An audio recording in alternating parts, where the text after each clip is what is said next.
नमस्कार दोस्तों, स्वागत है आप सभी का मेरे YouTube channel Mayank study point पे। दोस्तों आज के इस वीडियो में हम लोग बात करेंगे इंडस्ट्रियल रिलेशन के ऊपर। इंडस्ट्रियल रिलेशन का हम लोग एक टॉपिक कवर करेंगे, इंडस्ट्रियल डिस्प्यूट, जिसको मैंने पहले भी डिस्कस किया है, लेकिन इस बार मैं फिर से एक बार डिस्कस कर रहा हूँ क्योंकि काफ़ी मुझे मैसेजेस आए थे कि सर मुझको ये ठीक से समझ में नहीं आया कॉन्सेप्ट, तो एक बार फिर से आप बताएं। तो मैं फिर से इंडस्ट्रियल डिस्प्यूट के बारे में यहाँ पे बताने वाला हूँ जो 1947 एक्ट के अंदर है। तो वीडियो में आगे बढ़ते हैं, और वीडियो में आगे बढ़ने से पहले अगर आप सभी ने मेरे चैनल को अभी तक सब्सक्राइब नहीं किया है तो जल्दी इस चैनल को कर दे सब्सक्राइब और प्रेस कर दे बेल आइकन को भी, ताकि आपको हमारे आने वाले वीडियो का नोटिफिकेशन तुरंत मिले और आप उसे मिस ना कर सके। तो बढ़ते हैं आज के मेरे टॉपिक की तरफ। तो चलिए आज कुछ नया सीख लेते हैं।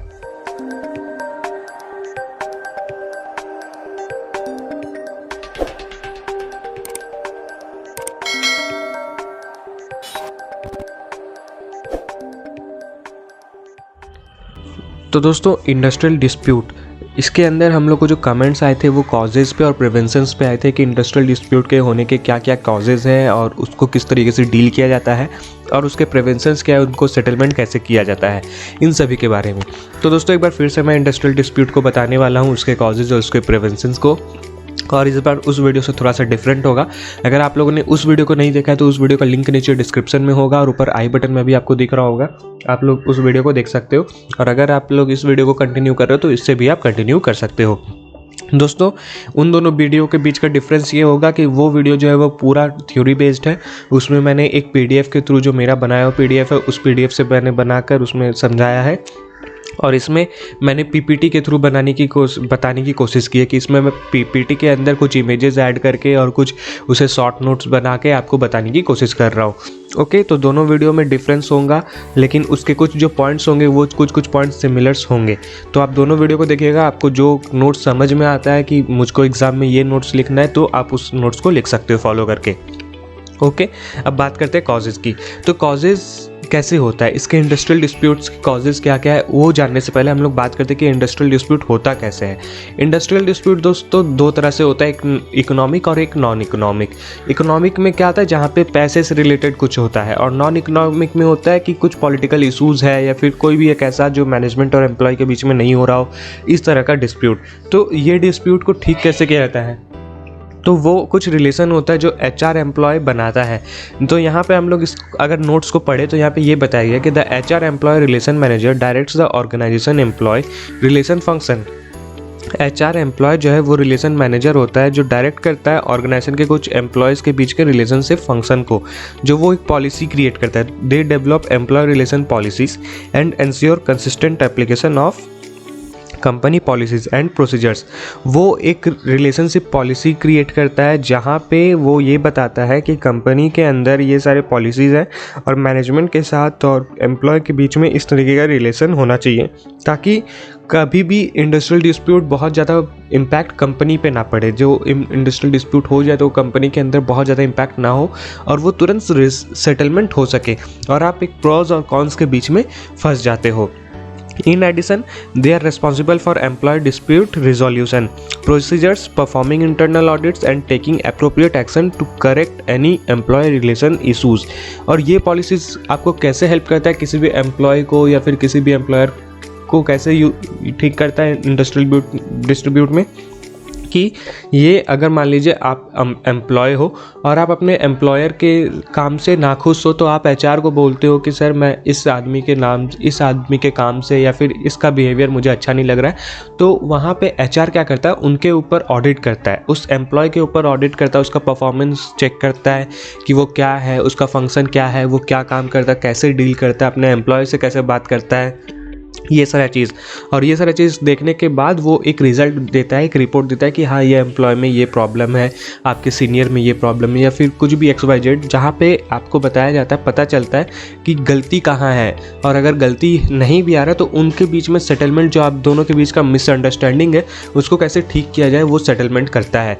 तो ये HR एम्प्लॉय रिलेशनशिप मैनेजर का काम होता है बेसिक्स का, और ये पॉलिसी बहुत पहले से क्रिएट करके रखा जाता है और उसी पॉलिसी के अंतर्गत आपके जितने भी इशूज़ है उसको डील किया जाता है और उसके क्लियर किया जाता है। फिर आता है causes of industrial dispute can be broadly classified into 2 categories. जो इंडस्ट्रियल डिस्प्यूट है वो दो कैटेगरीज में बांटा गया है, एक इकोनॉमिक और एक non economic causes. Economic causes में क्या आता है, जो आपको पैसे से रिलेटेड, जहाँ पे आपको wages, bonus, allowance, condition of work, working hours, leave, holidays, ये एटसेट्रा चीज़ें देखने को मिलती है। अगर आपको ऐसा लगता है कि आपको जो बेसिक सैलरी मिल रहा है और उसमें ज़्यादा कुछ अलावेंस नहीं मिल रहा है, तो एक इंडस्ट्रियल डिस्प्यूट होता है कि मुझको पैसे ज़्यादा क्यों नहीं मिल रहे, या वेजेस कम क्यों है, या फिर बोनस क्यों नहीं मिल रहे, या फिर कंडीशन ऑफ वर्क अच्छा नहीं, इन्वायरमेंट अच्छा नहीं है। तो ये इकोनॉमिक का काम होता है, क्योंकि इसमें वो एम्प्लॉय के ऊपर पैसे लग रहे हैं या फिर एम्प्लॉय उसमें अपना टाइम दे रहा है, लेकिन वहाँ का वर्क कल्चर अच्छा नहीं है, कंडीशन अच्छा नहीं, तो वो काम भी अच्छा नहीं कर पाएगा, और उस काम को अच्छा नहीं करने से वो आदमी इरिटेट होता है। इरिटेट होने के बाद काम वो ढंग से नहीं करेगा, और काम अगर वो ढंग से नहीं करेगा तो ऑर्गेनाइजेशन में इसका इम्पैक्ट पड़ेगा।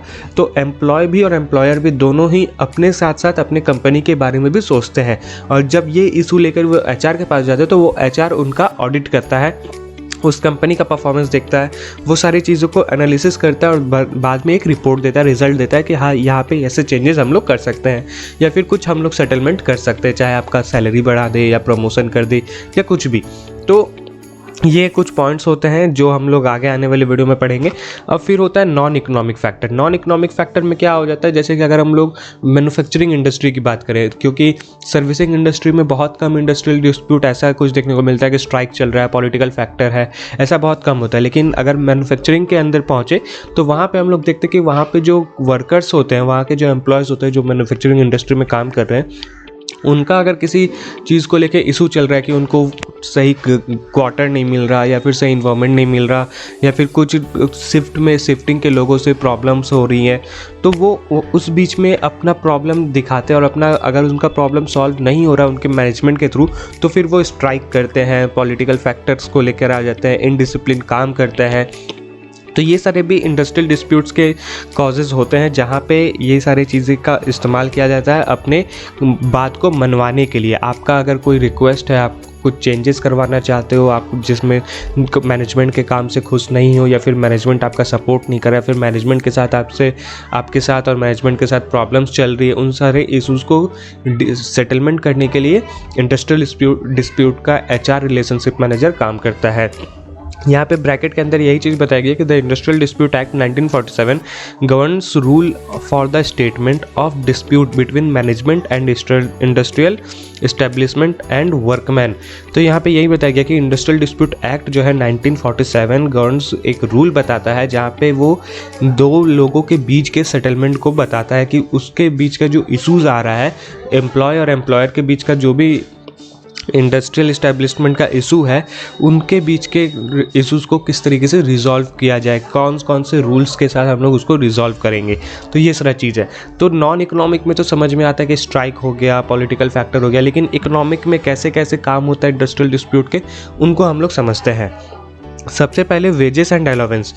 वेजेस एंड अलावेंस में जो इंडस्ट्रियल डिस्प्यूट का सबसे पहला कॉज होता है वो ये होता है कि आप, जैसे कि मैंने आपको बताया कि सैलरी नहीं मिल रहा अच्छा, आप बहुत टाइम से इंडस्ट्री में काम करो लेकिन आपका सैलरी जो है वो बिल्कुल भी अच्छा नहीं है, फिर प्रमोशन नहीं हो रहा है, तो उससे भी एक इम्पैक्ट पड़ता है। तो since the cost of living index in increasing, workers generally bargain for higher wages to meet the rising cost of living index and to increase their standards of living। अब जैसे कि कॉस्ट ऑफ लिविंग, आज के time पे अगर आपको salary 10-15 हज़ार मिल रहा है और घर में मिल रहा है तो अच्छी बात है, आप सर्वाइव कर लोगे। लेकिन वही चीज़ अगर आप कहीं बाहर जा रहे हो, किसी दूसरे स्टेट में जा रहे हो, फिर किसी दूसरे एरिया में जा रहे हो जहाँ पे आपको रहना, खाना पीना सब आपको देना है, कंपनी आपको पैसे नहीं दे रहा है, तो वहाँ पे एक प्रॉब्लम क्रिएट होता है कि मेरे पास पैसे बच ही नहीं रहे, मैं सेव ही नहीं कर पा रहा हूँ, 10-15 हज़ार में कुछ नहीं हो रहा। तो आप वहाँ पे अपने कंपनी को, मैनेजमेंट को बोलो कि भाई मेरा सैलरी बढ़ा दो। अगर मैनेजमेंट आपका बात नहीं सुन रहा है तो ये एक इशू बन जाता है कि आपका सैलरी नहीं बन रहा है, तो आपको कॉस्ट ऑफ लिविंग जो है बहुत ज़्यादा बढ़ जा रहा है, आप पैसे सेव नहीं कर पा रहे हो, आपका वेजेस बहुत ज़्यादा हायर हो जा रहा है।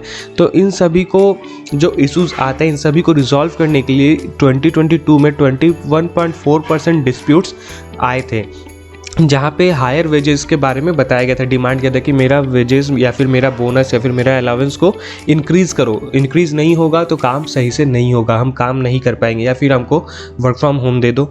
हालांकि 2021 से तो कोविड ही चल रहा था, और कोविड से पहले भी बहुत सारे ऐसे परसेंटेज थे जहाँ पे पैसे को लेके थोड़ा सा प्रॉब्लम था, क्योंकि देश में महंगाई हो रही है और महंगाई के कारण कॉस्ट ऑफ लिविंग भी बढ़ रहा है किसी भी एक पर्सन का। तो this percentage was 20.4% during 2003 and during 2004 increased up to 26%, और 2005 में 21% का अलाउंस हो गया। तो यहाँ पे ये वेजेस एंड अलाउंस का ये डिस्प्यूट्स हमेशा आता रहता है कि महंगाई बढ़ रही है और मेरे पास सेविंग करने के लिए पैसे नहीं बच रहे, तो कुछ उसमें इंडस्ट्री उसमें अपना कुछ योगदान करे कि मेरा सैलरी बढ़ा दे या फिर कुछ ऐसा कुछ कर दे, ताकि हम लोग जो है अपना पैसा को सेव कर पाए, जो भी हमको खर्च हम लोग को मिल रहा है, वेजेस जो भी मिल रहा है। ओके, तो ये पहला पॉइंट हो गया। अब दूसरा पॉइंट क्या होता है? दूसरा पॉइंट आता है पर्सनल और रिट्रेंचमेंट। रिट्रेंचमेंट में क्या होता है कि किसी भी जगह में आप काम कर रहे हो, किसी भी इंडस्ट्री में, वहाँ पे अब आपका काम हो सकता है कि अच्छा नहीं चल रहा, आपका मैनेजमेंट आपको छाड़ दे रहा है, हर चीज़ में प्रमोशन नहीं दे रहा है, या फिर कुछ ऐसा काम कर रहा है कि आपको बार बार वो परेशान कर रहा है कि तुमको कहीं पे काम नहीं होता, या तो तुमको फोर्स कर रहे हो, या फिर आपको फोर्स कर रहे हो कि तुमको इंडस्ट्री छोड़ना होगा, रिज़ाइन देना होगा, ये वो कुछ भी XYZ कुछ भी कर सकते हैं। तो आपको वहाँ से छाट रहा है। किसी भी एक समझ लीजिए 50 लोगों का जगह है जहाँ पे कुछ लोगों को निकाल दे रहे कि तुम इस काम के लिए लायक नहीं हो, तो तुमको कंपनी से निकलना है, या फिर तुम वही काम करो जो काम कर रहे थे, तुमको प्रमोशन नहीं मिलेगा। तो ये भी एक तरह का डिस्प्यूट होता है, ये भी एक तरह का प्रॉब्लम होता है, इशू होता है, जिसको रिजॉल्व किया जाता है आपके अप्रेजल के टाइम में। हर कंपनी में, हर इंडस्ट्री में अप्रेजल का एक टाइम होता है, प्रमोशन का टाइम होता है कि उस टाइम पे 1 साल के, 2 साल के, 3 साल के बाद आपको प्रमोशन मिलता है या फिर अप्रेजल मिलता है कि चलिए अब आपके लिए इतना सैलरी अच्छा नहीं, आप इतने टाइम से इस कंपनी में हो और इतने टाइम के इस पैसे कमा रहे हो, तो अब आपका पैकेज को थोड़ा सा और एक्सपेंड करते हैं और थोड़ा सा बढ़ाते हैं। और अगर किसी को नहीं मिल रहा है, हम लोग काफ़ी टाइम पे टीवी में, न्यूज़ में, या फिर बहुत जगह देखते हैं, या फिर किसी सीरियल में ये भी देखते हैं कि वो आदमी 5 साल 10 साल से काम किए जा रहा है, लेकिन उसका प्रमोशन नहीं हो रहा है, या फिर उसका सैलरी उसको नहीं मिल रहा, अच्छा सैलरी नहीं मिल रहा है, और कहीं पे जॉब भी नहीं मिल रहा। तो वहाँ से भी एक डिस्प्यूट स्टार्ट होता है कि दूसरे को प्रमोशन मिल रहा है, जो कल के आए हुए लड़के हैं उनको प्रमोशन मिल रहा है, लेकिन आज हम इस टाइम से, इतना टाइम से अपने इस इंडस्ट्री में, लेकिन हमको कुछ भी नहीं मिल रहा है एक्स्ट्रा। तो ये भी एक जेलिसी के कारण डिस्प्यूट होता है। इसको जेलिसी तो नहीं कहेंगे, इसको गुस्सा कहेंगे कि वो अपने मैनेजमेंट से गुस्सा है कि वो दूसरे को पैसे दे रहे हैं लेकिन मुझको पैसे नहीं दे रहे, जबकि मैं अपनी कंपनी की तरफ इतना ज़्यादा लॉयल हूँ। तो यहाँ भी एक इशू क्रिएट होता है, जो during the year 2002 disputes caused by personal were 14.1%, while those caused by retrenchment and layoffs were 2.2% and 0.4% respectively. तो 2002 में 14% का तो पर्सनल, और उसके एडिशन में रिट्रेंचमेंट और ले ऑफ भी हुआ कि कुछ को कंपनी से निकाल दिया गया, कुछ को छाट दिया गया कि तुमको प्रमोशन नहीं होगा। तो ये भी एक तरह का डिस्प्यूट होता है, ये भी एक तरह का इशू होता है। फिर आता है पेमेंट एंड बोनस। जैसे कि मैंने आपको वेजेस एंड अलाउंस में बोला, तो पेमेंट एंड बोनस में भी यही होता है कि किसी का सैलरी मंथ के एंड में मिलता है, किसी का सैलरी मंथ के फर्स्ट में मिलता है, किसी का सैलरी लेट से आता है, किसी का सैलरी जल्दी आता है, या फिर किसी का सैलरी पेंडिंग रह जाता है, नहीं आया है अकाउंट में।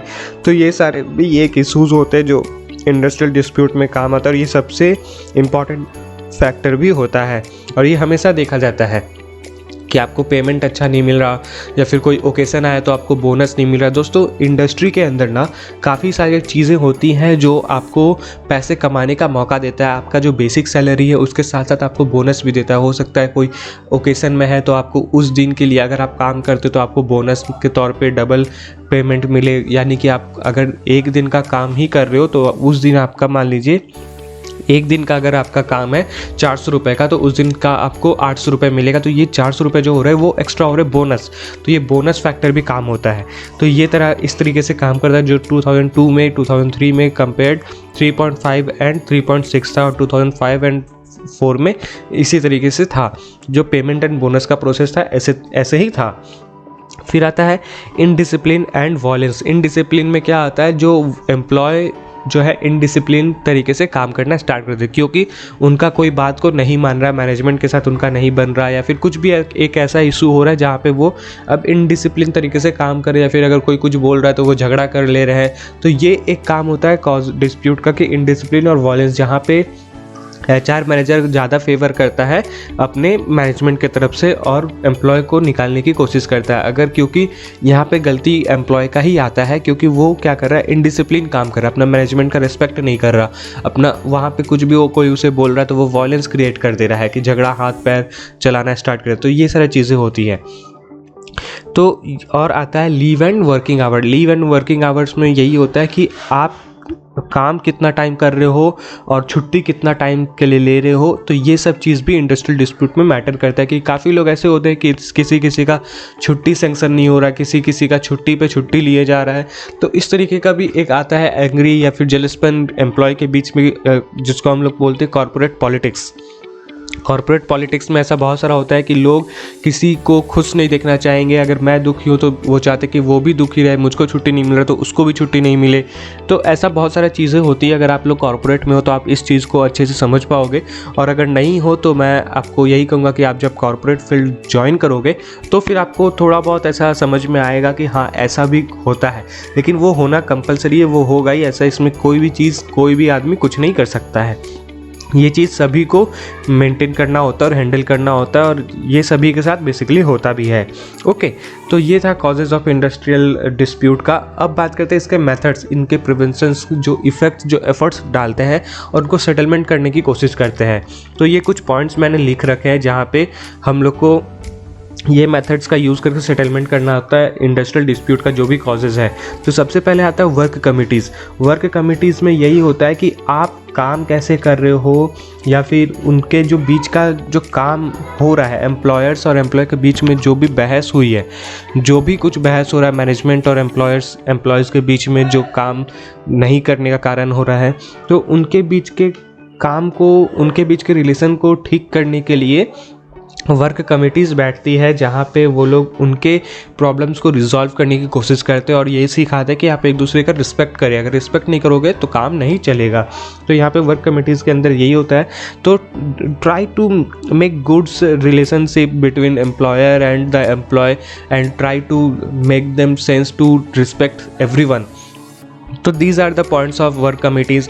और फिर बात करते हैं अगर कंसिलेशन ऑफर्स का, तो कंसिलेशन ऑफिसर्स ये होते हैं जो, ये वो लोग होते हैं जो सेंट्रल गवर्नमेंट या फिर स्टेट गवर्नमेंट की तरफ से आते हैं, जिनमें ये भी इंक्लूड्स होते हैं, और वो हेल्प करते हैं कि जो भी मैनेजमेंट और एम्प्लॉय के बीच का जो झगड़ा है उनको सॉल्व करना, उनको रिजॉल्व करना एक अच्छा पॉइंट लेकर या फिर रूल्स के साथ कि आप कि उनके प्रॉब्लम्स को समझेंगे, वन बाय वन उनके प्रॉब्लम्स को समझेंगे, उनका क्या इशू हो रहा है, और उन इशूज़ पे ध्यान रखते हुए वो उनका सॉल्यूशन देंगे कि चलो अगर आपको घर नहीं तो मैं आपको क्वार्टर दे रहा हूँ, लेकिन आपको क्वार्टर इस जगह पे मिलेगा जहाँ पे आपको ट्रैवलिंग के लिए खुद से खर्च करनी पड़ेंगे, ऐसा वैसा कुछ भी XYZ वो लोग कुछ सेटलमेंट करने की कोशिश करते हैं।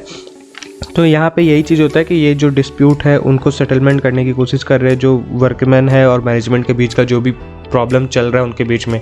फिर आता है board of conciliation. Board of conciliation में जो होते हैं वो लोग होते हैं कुछ कंपनीज़ के मेंबर्स और कुछ गवर्नमेंट के तरफ से आए हुए ऑफिसर्स, उनको मिलाकर उनके सारे प्रॉब्लम्स को सॉल्व किया जाता है। और कॉन्सिलेशन ऑफिसर का काम जो होता है वो बोर्ड ऑफ कॉन्सिलेशंस का भी काम होता है। ओके, फिर court of inquiry. Court of inquiry में कि अगर आपका फिर भी किसी तरह का से डिस्प्यूट ख़त्म नहीं हो रहा है, स्ट्राइक चल रहा है या फिर कुछ भी चल रहा है XYZ, और वो ख़त्म नहीं हो रहा है मैनेजमेंट के बीच में और काम आप नहीं कर रहे हो, तो फिर कोर्ट ऑफ इंक्वायरी होता है। वहाँ पे ये देखा जाता है कि काम क्यों नहीं हो रहा या फिर क्या कारण है काम बंद होने का, मैनेजमेंट का गलती क्या है, एम्प्लॉय का गलती क्या है, उन सभी चीज़ों पे ध्यान, उनका इंक्वायरी होता है, उनके ऊपर बातचीत होता है और फिर उनको सेटलमेंट करने की कोशिश की जाती है। फिर लेबर कोर्ट। ये जो भी इंक्वायरी हुआ ये सब लेबर कोर्ट में, हर जैसे कि हर एक तरह का कोर्ट होता है, लोगों के लिए सिविल कोर्ट होता है, इंडस्ट्री के लिए लेबर कोर्ट होता है। तो वहाँ लेबर कोर्ट में भी यही चीज़ होता है कि आप में से अब 50 लोग का बीच में डिस्प्यूट हुआ है, 50 एम्प्लॉय और एक मैनेजमेंट का ऊपर, तो 50 लोग तो कोर्ट नहीं जाएंगे क्योंकि इंडस्ट्री में काम होना चाहिए। तो वहाँ पे क्या होता है कि वहाँ से 50 लोग में से किसी 4-5 लोगों को हायर किया जाता है कि आप उन 50 लोगों की तरफ से बात करोगे, और मैनेजमेंट की तरफ से किसी 1-2 को लाया जाता है और वहाँ पर उन लोग के बीच में, लेबर कोर्ट के बीच में काम होता है, बातचीत की जाती है, सेटलमेंट करवाने की कोशिश की जाती है। फिर आता है इंडस्ट्रियल ट्रिब्यूनल्स। इंडस्ट्रियल ट्रिब्यूनल्स में क्या होता है, ये स्टेट लेवल के गवर्नमेंट होते हैं जो प्रॉब्लम सॉल्व करने के लिए आते हैं इंडस्ट्री के अंदर। इंडस्ट्रियल ट्रिब्यूनल्स यही काम करते हैं जो मैनेजमेंट के अंदर बहुत बड़ा इशू हो गया कि मशीनरी चेंज नहीं हो रहा, आए दिन एक्सीडेंट हो रहा है, कुछ भी हो रहा है, काम अच्छा से नहीं हो रहा है। तो एम्प्लॉयज़ भी काफ़ी टाइम पे हो जाते हैं गुस्सा कि भाई इतना कुछ कर रहा हूँ लेकिन कुछ भी सॉल्यूशन नहीं मिल रहा, ये वो, तो स्ट्राइक वगैरह चल रहा होता है। तो उस टाइम पे स्ट्राइक के बाद जब मैनेजमेंट आता है तो मैनेजमेंट के साथ साथ कुछ चेयरपर्सन्स भी आते हैं, चेयरपर्सन्स के साथ उनके कुछ असिस्टेंट या फिर और भी जो बोर्ड मेंबर्स है वो भी आते हैं और वहाँ पर सेटलमेंट करने की कोशिश करते हैं कि क्या करना है, कैसे करना है। और नेशनल ट्रिब्यूनल में क्या होता है, जो बात सेंट्रल लेवल तक पहुंच जाती है, यानी कि नेशनल लेवल तक पहुंच जाता है और वहाँ पे लोग अपना प्रॉब्लम्स बताते हैं और उन प्रॉब्लम्स को सॉल्व करने की कोशिश करते हैं। और वहाँ पे भी गवर्नमेंट एक नया पॉलिसीज़ के साथ काम करता है या फिर नया पॉलिसी बनाने की कोशिश करता है ताकि उनके बीच का जो भी प्रॉब्लम हो रहा है वो सेटल कर दिया जाए और वो काम फिर से स्टार्ट कर दिया जाए। और ये बेसिकली इंडस्ट्रियल टीम्स के लिए ही होता है। गवर्नमेंट भी इंडस्ट्रियल टीम्स, इंडस्ट्रियल रिलेशनशिप को और बेहतर बनाने के लिए काम कर रही है और ज़्यादा पॉलिसीज़ क्रिएट कर रही है। तो ये सारे मेथड्स है और ये सारे कॉजेज़ हैं जो इस वीडियो में मैंने आपको बताया। तो यहाँ पे आपको मेथड्स यूज फॉर प्रिवेंशन के बारे में बताया गया है, जो आपको मैंने यहाँ पे डिफरेंस दिए हैं, और इंडस्ट्रियल डिस्प्यूट कैसे होता है उसका भी कुछ इमेज दे रखा है। तो दोस्तों आज के लिए बस इतना ही। उम्मीद करता हूँ कि आप सभी को मेरा वीडियो पसंद आया होगा। तो जाते थे वीडियो को लाइक करें और अगर आप चैनल पर न्यू है तो चैनल को प्लीज़ सब्सक्राइब करें, प्रेस करें बेल आइकन को भी, ताकि आपको हमारे आने वाले वीडियो का नोटिफिकेशन तुरंत मिले और आप उसे मिस ना कर सके। अगर आपको वीडियो में और भी कुछ डाउट्स है तो आप लोग बेशक मुझे कमेंट कीजिएगा, मैं आपके कमेंट्स पर रिप्लाई भी करूँगा। और उसके ऊपर अगर मुझे लगता है कि हाँ वीडियो इससे अच्छी और बनानी चाहिए तो फिर मैं बनाने की कोशिश करूँगा। और आपको ये वीडियो कैसा लगे, इस वीडियो का भी कमेंट आप मुझको ज़रूर बताइएगा कि आपको ये वीडियो समझ में आया या नहीं आया। ओके, वीडियो को पूरा देख लीजिए। आपका बहुत बहुत धन्यवाद।